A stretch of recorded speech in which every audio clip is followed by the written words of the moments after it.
Okay, so this is the new Audio-Technica flagship headphone, the ATH-ADX7000. It is ridiculously expensive, but it's also gotten a lot of hype recently in a year that is stacked with really awesome headphone releases.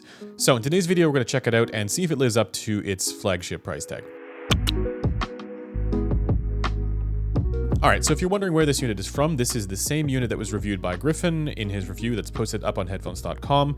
For an additional perspective from mine here, and one that is likely quite different from mine, I suggest checking that out. I'll leave a link to that in the description below. But of course, as usual, nobody's paid me to say anything in particular about this, and all thoughts and opinions here are my own. The first thing I want to mention is that it comes in this crazy carrying case here, and you do get a bunch of different cables and accessories with it. Here are the two cables that it comes with. I find them both to be a little bit stiff and unwieldy. One of them is terminated in XLR and the other one's terminated in 1/4 inch. You'll notice that the connectors on the cables that go to the ear cup side here are a little bit unconventional. This is the A2DC connector that they use, and it's the same one that they've used on some of their other headphones as well. You also get this little baggy pouch thing here, which is meant to hold the cables, a nice touch, and then you do get two sets of pads. One of them is velvet, and one of them is the Alcantara right here. I'll be going through how both of them perform because they do sound quite different, and I have a clear preference for one of them. Now, let's talk about the headphone itself. This is a very open, extremely open design. It's circular for the cup rather than the ovoid or oval designs that you commonly find in high-end headphones. The ear opening is also round. I do prefer pad openings and cup designs that are more oval and have like a more ear shape to them. But you know, it's not like this is uncomfortable, and the ear opening is decently large, though I do find that my earlobe does touch the bottom a little bit. Now for the build quality in this one, it is awesome. It doesn't seem like there's that much to it, and it's only when you pay closer attention to how, you know, everything sort of feels and functions that you are able to appreciate that. Keep in mind, fancier and more robust materials often mean added weight, and so Audio-Technica is able to make something that feels sturdy and somewhat premium without it being heavier, without adding to the weight. You can see here the clicks on the sides, a very satisfying feeling click. And then for the headband piece, there's no padding underneath here, no strap or anything like that, just these two bands, and you can kind of bend them out a little bit if you have a larger head, so you can adjust the clamp force manually. For somebody like me who has a big head, that's often a problem, and I was able to get this to clamp and couple without any issues to the mechanical design whatsoever. You do also get cup swivel here that is backstopped on either side, so it doesn't have a freely spinning cup. And then you also have tilt as well. So I think they did an exceptional job here with the mechanical design, and I think it also looks pretty cool as well. Like, again, you can see it's very open, and I'll take the pads off here in a second and you'll be able to see the inside of the driver. When I put this headphone on, it is, again, very comfortable because it's lightweight. I think for people with smaller heads, you're going to notice this top headband piece a little bit because, again, there's like nothing to that. There's no padding. It just feels like two pieces of material that sort of stick into your head a little bit. And for smaller heads, that's going to be a bit of a hot spot. And that's where something like maybe a Capra strap would help out. But for me, because it's so lightweight, I don't have any issues with this at all. Now for drivability, this one has absurdly high impedance, close to 400 to 500 ohms. And when I measured this, the impedance bump in the bass is literally off the charts. This is absurd. So I do recommend a headphone amplifier for this one. Now let's talk about the sound quality here. And as usual, I just want to remind folks that these videos are made possible by headphones.com, along with the graphs that you are about to see. That's all made available because of headphones.com. So if you want to support us, if you find any of this valuable, consider checking out headphones.com the next time you're in the market for a new pair of headphones or related audio equipment.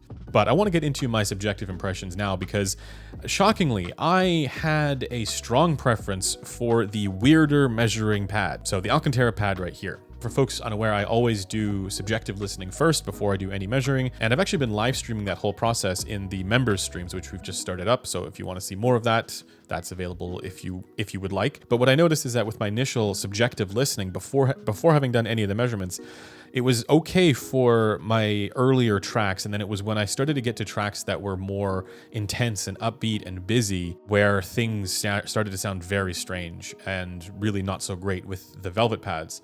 Subjectively, to me, with the velvet pads, the ADX7000 sounds very stifled and congested while also being sharp and peaky at the same time. Particularly, there's this upper treble shimmery stuff that really gets to me. Like, I wouldn't even go as far as to say that, you know, my experience of the details in the music was particularly good. It was just this kind of disjointed and dark bright, warm bright kind of sound signature. Whereas with the Alcantara pads, it didn't sound stifled or congested to me at all.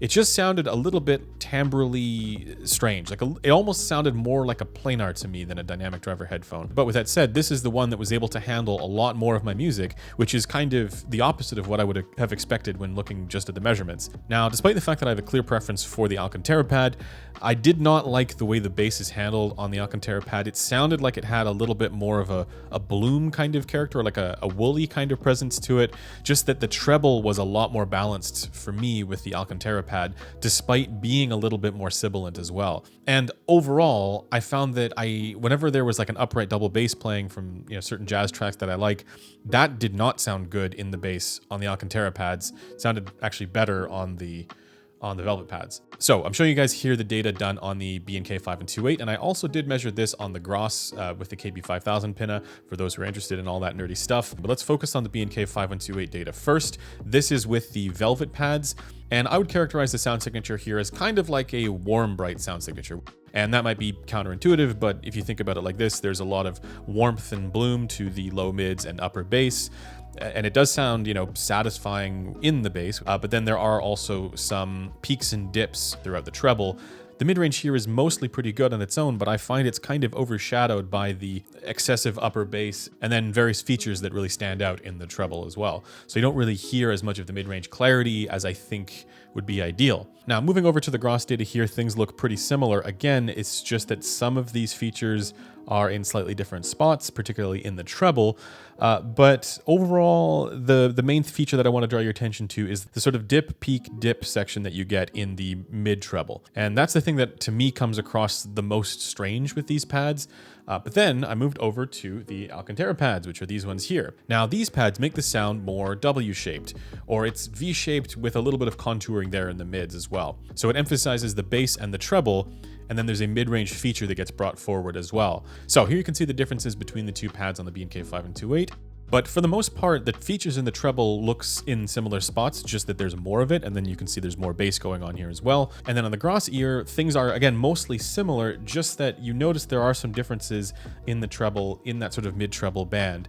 And I found at least that with the Alcantara pads, it smoothed out the treble quite a bit more, even though it also elevated the treble. The way I see it is that with the Velvet pad, I'm noticing the dips more. With the Alcantara pad, I'm noticing the peaks more. However, it's also evening out the treble a little bit more with the Alcantara pad, and it doesn't sound quite as piercing for where the treble emphasis is in the wrong spot. Lastly, for harmonic distortion, when I cranked this up to like 105, 110 dB, it did start to show some second order harmonic distortion products higher up in frequency than I would have liked. So this is stuff that you can hear with test tones at really high volumes. When you start to see this stuff higher up in frequency, that's the stuff that might become more perceptually relevant. Now, folks are going to want to know, how is the soundstage? How is the spaciousness effect for this one? And I do find it to be quite good because it is very open sounding, and it also has a bit of that dip going on there right at around 1 to 2 kilohertz, which does contribute a little bit more to this character. So in my mind, if you are chasing soundstage at all costs and you don't care about things sounding timbrally appropriate, this is one to consider, because I do think it does reasonably well there. It did sound very laterally well defined, and I think that's something people are going to cue in on. Now, here's the thing. When I was doing my comparisons, the first headphone that I compared it to was, of course, the Head Audio D1. That's the new reference headphone that I like to use, and it was just immediately this breath of fresh air in comparison to the Velvet pads on the ATH-ADX7000. It was like, there's just no contest. The D1 just sounded better to me. The Audio-Technica sounds like there's a blanket with a bunch of holes on it that's been put on it. When I move over to this, it's like everything just gets lifted. The veil gets lifted. And then I swapped over to the Alcantara pads, and despite the Alcantara pads sounding better to me, it was again that same kind of like, oh, okay, now it's like coming up for air, like this, oh, now things sound a little bit more timbrally appropriate and correct. So despite me finding redeemable qualities in the Alcantara pads, I just had a clear preference for the D1. Like it was not really all that close when I was doing that back and forth comparison.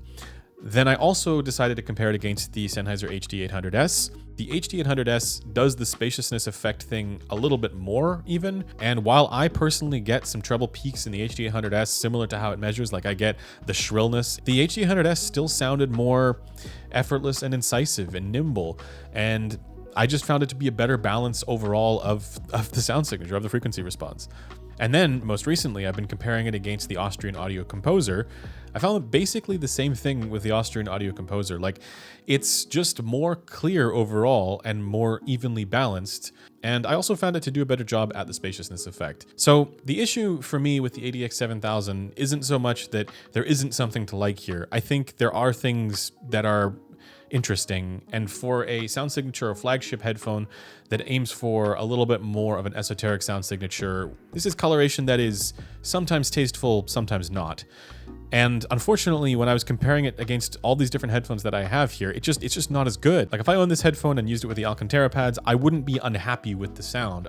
But then if I compared this to other headphones that are similarly priced or significantly less expensive, I probably would be.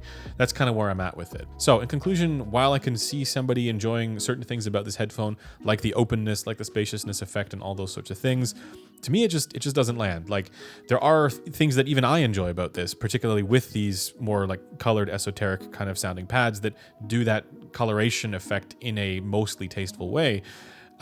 Even then, it didn't really live up to some of the competition. And so this is unfortunately a release that I am going to struggle to recommend, because I would take many headphones before I would take this one. But of course, that's just me and the things that I look for when it comes to sound quality. If you want a different perspective on this headphone, check out Griffin's article up on headphones.com. I'll leave that link in the description. I think he's got a more positive take on this one. As always, if you want to connect with me and tell me that I'm wrong, you can do so at my forum thread at forum.headphones.com. I'll leave that linked in the description. And you can also chat with us in our Discord, also linked below. Until next time, I'll see you guys later. Bye for now.